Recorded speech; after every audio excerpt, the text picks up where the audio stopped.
ప్రసన్నాంజనేయం ప్రభాతం జగాయం ప్రకీర్తిప్రదాయం భజే భజే బాలగాత్రం భజేహం పవిత్రం.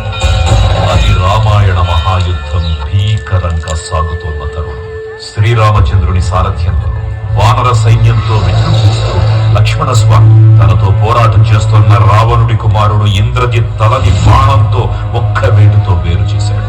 ఇంద్రజిత్ మరణాన్ని రావణుడు ఆవేశంతో ఊగిపోయాడు. ప్రతీకారం కోసం పాతాళలోకాధిపతి తన సోదరుడు అయినటువంటి మహిరావణుడి సహకారం కోరాడు.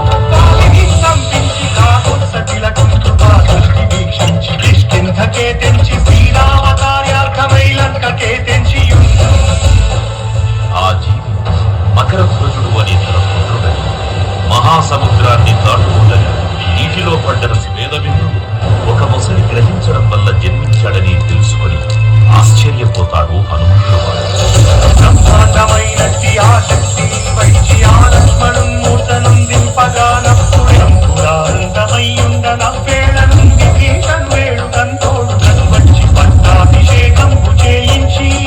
సీతామహాదేవిని తెచ్చి శ్రీరామునిచ్చి అంతన్నయోధ్య